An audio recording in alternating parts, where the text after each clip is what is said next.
Welcome to the Bromley Adult Education College Digital Drop-In Podcast, getting you back to work with confidence.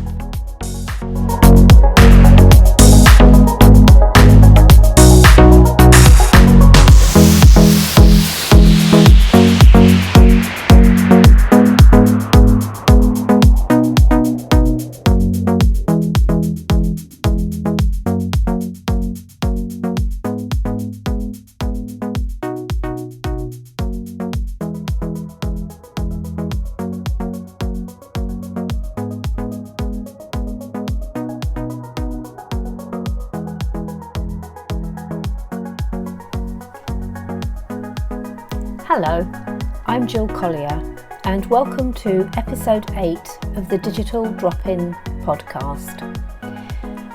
I would like just to do a little chat today about the B word, Brexit. It's happened.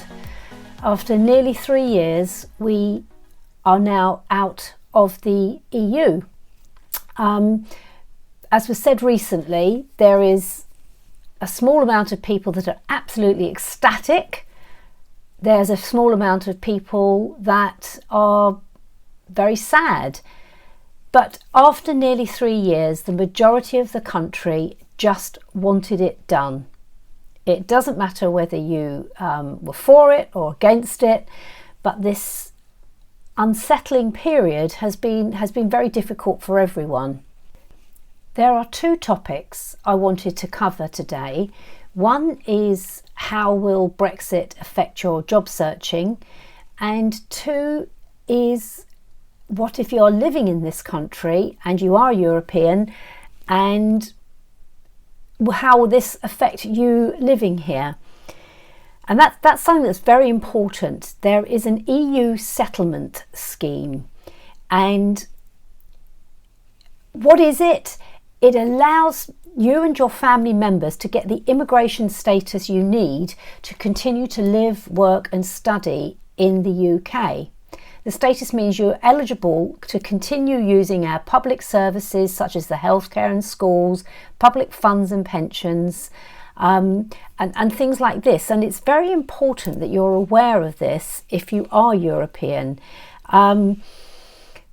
Even if you have a permanent residence document, you will still need to apply to the EU settlement scheme.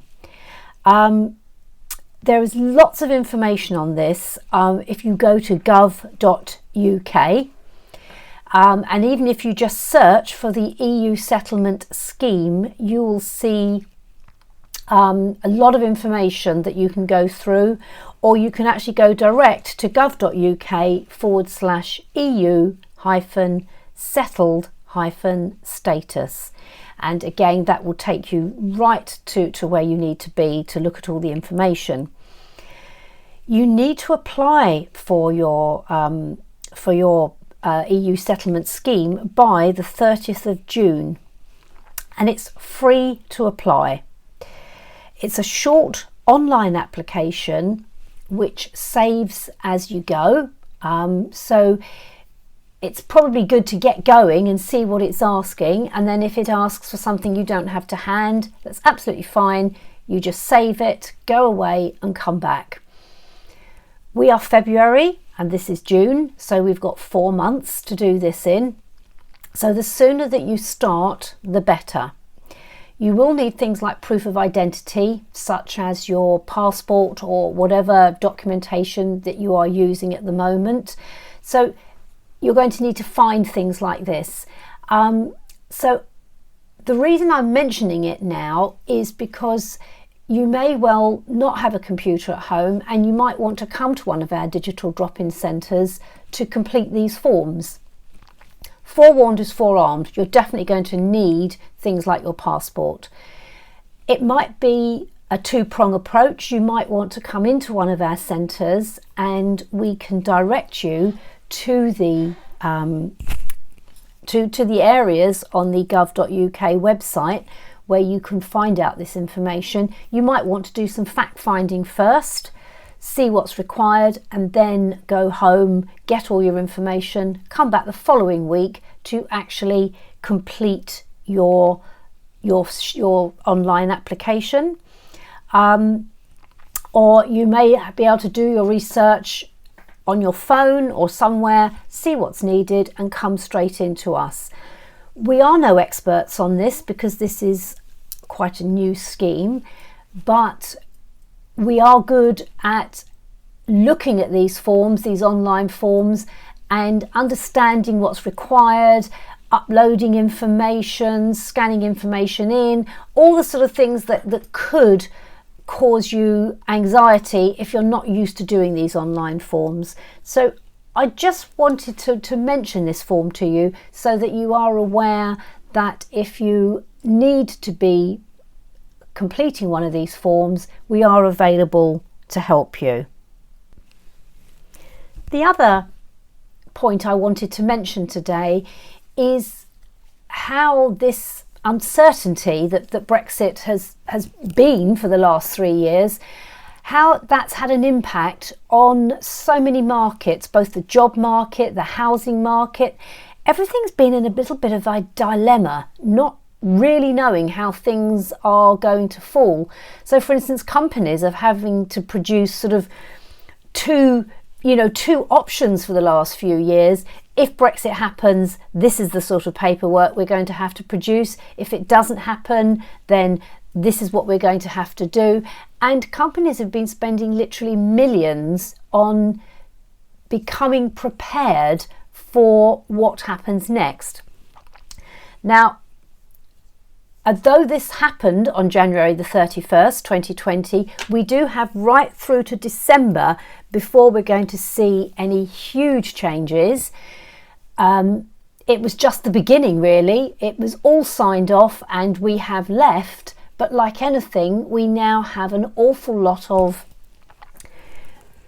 policies and procedures to write to get ourselves ready for our independence.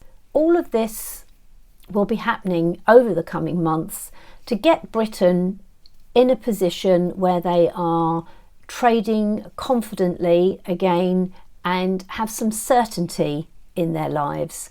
So this has had a huge impact, both financially and how they are employing people, not quite knowing what's going on. But we do believe now this has happened, over the coming months, we will see opportunities in the job market increasing again because people can become more confident in what we have to offer people. For example, the UK's food and drink sector adds 460 billion to the UK economy every year. It's by far the biggest chunk of where we see our employment, whether it is literally from the farming and fishing that feeds into this, whether it is sort of the other end, working in the restaurants that are serving these foods. So all of these types of positions are going to be opening up for job seekers again. Now we know sort of what is happening. So if you have been looking on job sites, and some people have been saying to me that sort of since for the last sort of 4 to 6 months, they haven't really seen anything new coming up. This is why people have been waiting for this to happen so that they can then get themselves in a position to be financially secure as a company to move forward.